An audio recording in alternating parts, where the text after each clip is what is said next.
Hi there boys and girls, Brucey here with a quick video for one of my viewers, Gamma Grey, who had an issue setting the levels with the Nova system, or at least wanted to know how to set the levels with the Nova system, running it into a Marshall amp. So if you're running it in front of the amp, then of course I'm sure you all know this, but you need to be using the drive input. The drive input enables the drive control to be activated.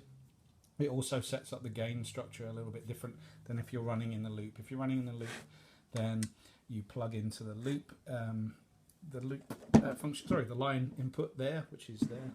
Sorry, it's upside down, and the levels will be set to deal with the different line structure, a level gain structure that comes out of the line output of your effects send of your amp, and also then your drive is disabled. Which is a shame really, but I understand. You know, you've got the best of both worlds here with the Nova system, except obviously you wouldn't run a drive in a loop. It would probably sound really awful. Anyway, to answer your questions, the menu options here are really confusing, and like many multi-effects or many effects levels, you've got multiple levels of gain and where gain can be set up. But primarily here you have to go into the gain setting here.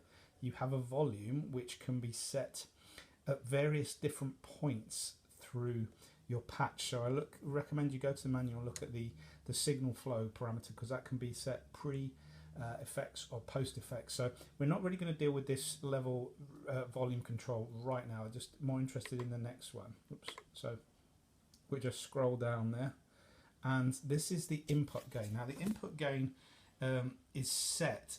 Let me just play my guitar there. Depending on how hard I've got a slightly dodgy lead here. Great.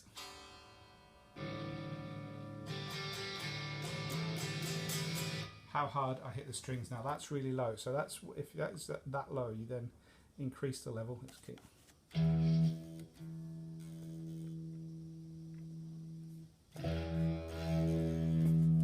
Getting louder. Until you hit the zero.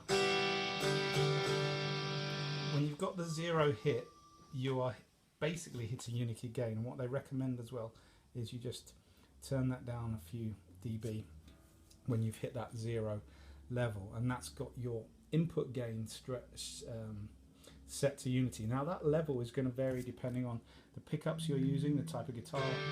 I'm going to now switch to a single coil pickup. See, it's a little bit quieter, so you kind of have to set this almost like an average. I'm afraid that's the best way of doing it, and dependent on if you have any effects before this, if you're using maybe a boost or a distortion pedal that you really like, you need to switch that pedal on and set it to the level you want, and then set the levels here of your input gain, and then just kind of do an average for the types of guitars you're going to use, but realize that it's going to vary a little bit there. So that's your input level set. The next one you want to do is move down here, and you get to somewhere here. This one. Now this is the slightly confusing one, I think, for some people, because it has a whole range of different values. But what the kind of guideline you want to do is the higher you have your input gain, the lower you want to set your output gain. So it's almost like you're trading one off against the other.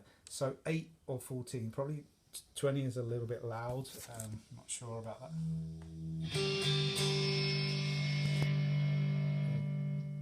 You kind of adjust by ear. I usually have mine set to 8 because I've got the input gain set quite high because I'm using single coil guitars. So that is the kind of the levels that you need to really be concerned about. Obviously here is where you've got your boost level for the maximum boost you're going to allow with you when you do your boost.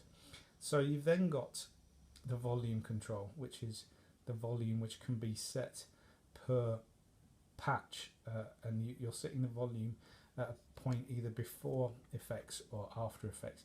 Now you're kind of going to have to do that judging by ear about, you know, if you've got loads of modulations and delays happening, which tend to generally lower the level of your the overall perceived level of your sound, then you might want to turn that level up To be honest, I just leave it at 0. It's probably easier said than done just to leave it at 0.